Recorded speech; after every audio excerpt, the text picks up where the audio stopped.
Hello everyone and welcome to Changeling Gaming. Today I'm going to be teaching you how to play Patchwork. Patchwork is a level 2 pick up and play game designed by UA Rosenberg and published by Lookout Games. For 2 players that takes on average 30 to 45 minutes to play. In Patchwork, we take up the art of quilting, stitching various pieces of fabric together to craft our own beautiful creation, leaving as few gaps as possible from all the strange leftover scraps of fabric we have from previous projects. Setup. Begin by placing the time board in the middle of the table, either on the thematically chaotic side or the visually simpler side. Each player receives either green or yellow, taking the matching board and timepiece, placing the board in front of them and the timepiece on the starting space of the time board. Set out the pile of buttons nearby and give 5 to each player. These will be both the currency and the points at the end of the game. Next, pull out all the quilt tiles. Find the 5 single-space patches and place them on the corresponding spaces on the time board. Find the special bonus tile and set it near the buttons. Place all the other tiles in a single file ring around the time board in the middle of the table. Find the 1x2 patch and place the neutral token just in front of this piece in a clockwise direction. Determine who goes first, however you wish. How to play. The goal of the game is to have as many buttons as possible at the end of the game and as few unfilled spaces as possible. In Patchwork, play does not alternate back and forth. Instead, whoever's timepiece is behind the other players gets to take the next turn, meaning it is possible for one player to take a few turns back to back.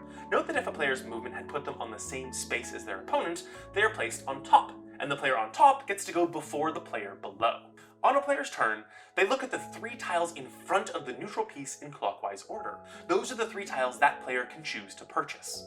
Each tile has a button cost and a time cost. When a tile is purchased, replace it with the neutral piece, return the number of buttons written on the tile to the supply, and then their timepiece is moved forwards a number of spaces on the board equal to the time cost written on the tile. Once a tile has been purchased, it must be immediately placed upon their board and cannot be moved once placed, so plan accordingly. Also note that flipping many tiles over can shift how they might fit in with the rest of the board. If a player is unable to purchase a tile or does not wish to, they can instead move to the space immediately in front of their opponent, receiving 1 button for each space they moved forwards. Whenever a player passes over a button on the time board, they gain a button income based on the number of buttons present on the tiles that compose their current quilt. The first player to pass over each special patch gets to claim it and add it to their board immediately. These are the only single-space tiles available to fill holes in a player's quilt. The first player who can perfectly fill in a 7x7 square on their quilt board earns the special tile, which will be worth 7 points at the end of the game. The game ends when both players reach the center of the time board. Scoring. Each player counts up the number of buttons they have. If a player achieves the special tile, they add 7 points to this total. Players then also count up the number of empty spaces on their board and subtract twice that many points from their button total. Whoever has the most points wins. If both players have negative scores, then whoever is closer to 0 wins. And in the case of a tie, whoever reached the center of the time board first is the winner. So go out and participate in a world of competitive quilting, where only those cunning enough to secure the correct pieces for themselves are able to carefully craft their perfect quilt while building their burgeoning button empire.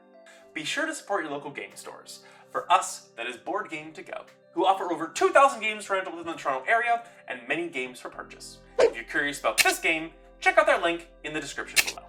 If you have any questions about the game, feel free to pose them in the comments below, or take a look to see if someone else has already answered it down there, and be sure to thank them if they have.